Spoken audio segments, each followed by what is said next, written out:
Hi, my name is Alex, and today I'm going to show you how to set up your home network using your router.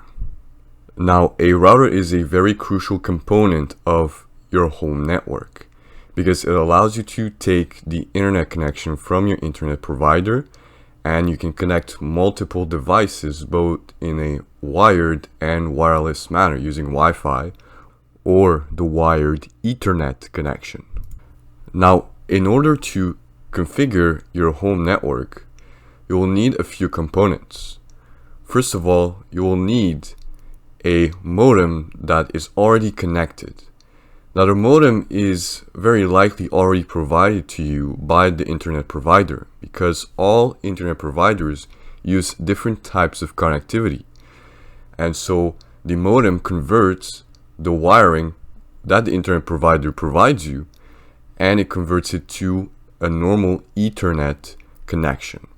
Now, there are three types of connections that the wiring from the internet provider will be. For instance, it could be a fiber optic cable, a phone line, or a coaxial cable.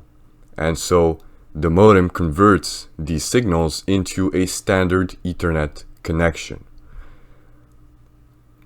So for instance, in my case, my modem converts the coaxial connection into the Ethernet connection. You will also need the router itself.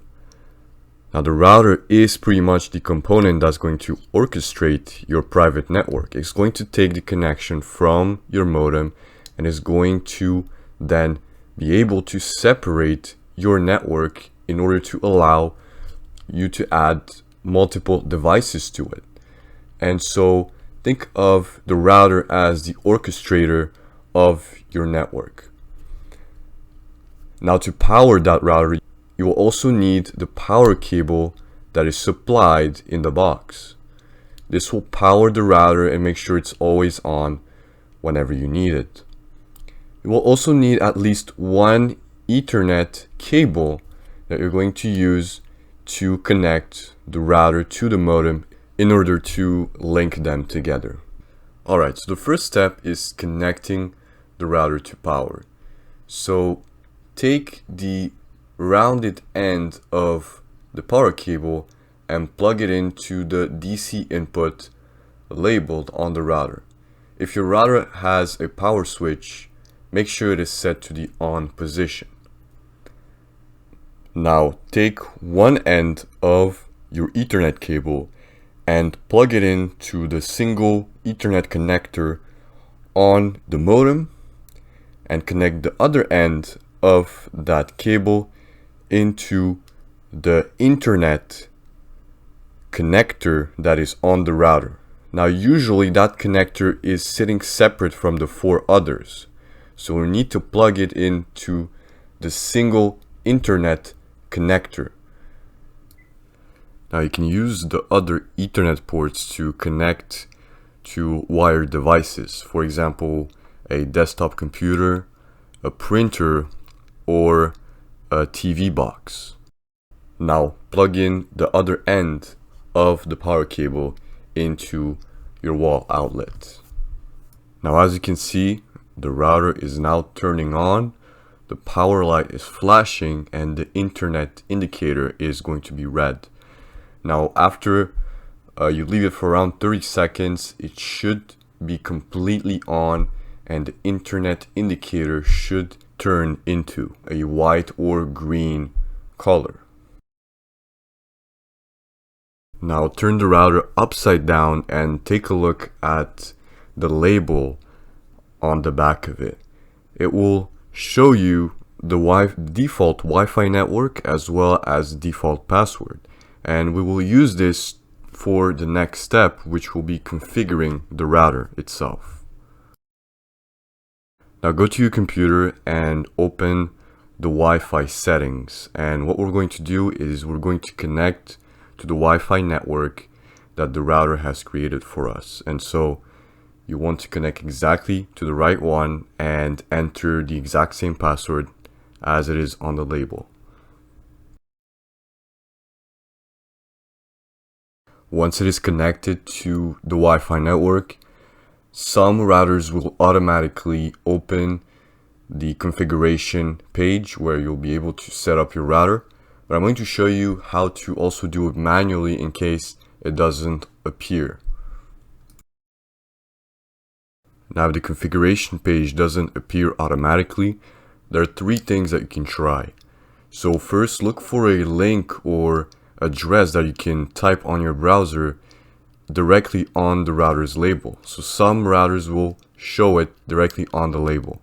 For example, mine doesn't show it, so it's not going to be something that's going to work. However, you could try some of the following addresses: 192.168.0.1 and 192.168.1.1. Now, the reason why these addresses work is because the routers use a private network set of IP addresses that start with 192.168, and these are exclusively reserved for the private networks such as yours. And the router is always the first device on the network itself, most of the time. And so the first IP address usually starts with .0.1, or some routers skip the .0 prefix and go directly to .1.1. Otherwise, you can if those addresses do not work, you can refer to your owner's manual, which will show you exactly the address, although it will take you some time to find it and to actually get that information. Now, my router's configuration page is on the IP address 192.168.1.1. So I'm going to go directly on this address on my browser, and as you can see, the first initial setup appears on the screen. So all you have to do is accept the terms and condition, click on next, and the router will take some time to kind of verify your internet connection. And this may look different, of course, from manufacturer to manufacturer, but usually the options are pretty similar. If it asks you to allow it to install automatic updates, just click on next. Now this is where you will configure your Wi-Fi access point, and that's going to be the Wi-Fi name that you're going to use in order to connect all of your devices. So we're going to change it from the default one to something that you're more familiar with or something that you prefer. Now make sure that the name is distinguishable, because if there's other Wi-Fi networks that use the same name, it's going to confuse your devices. And also select a strong password as well.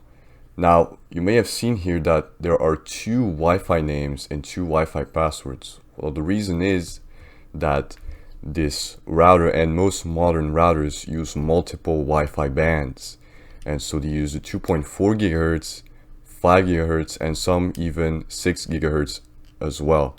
And the less gigahertz, the more range it has, but the less performance or speed it has.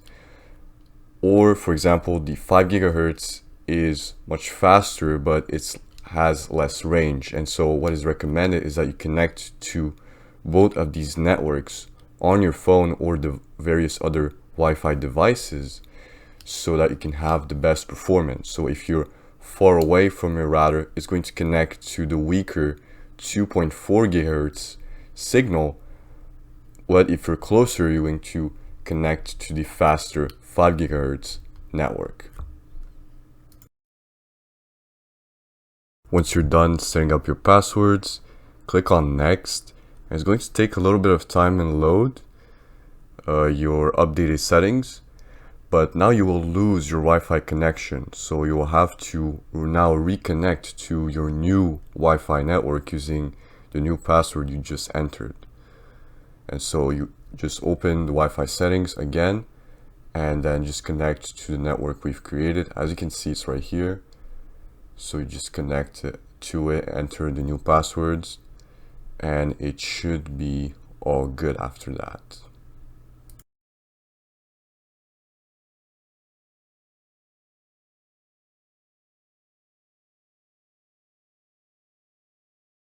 One of the last steps is setting up an administrator password, and this will allow you to then connect to the router later and change settings using the same exact address you are now currently on. And make sure it is a secure password that you can remember but cannot be guessed. And after that, just click on next, confirm all of the settings, and if it asks you for certain promotions, you can click on no thanks. And there you go. We are right on to the home screen of the configuration screen here of this router. And you'll see that this router has created a guest account, a guest network. If you don't want that, you can easily disable it. Now the guests, it just creates like a new Wi-Fi network for your guests, and it can use another password. So you can change the password if you want, or you can disable it if you want as well. And so it will kick everybody out of that guest network if there was actually somebody on it.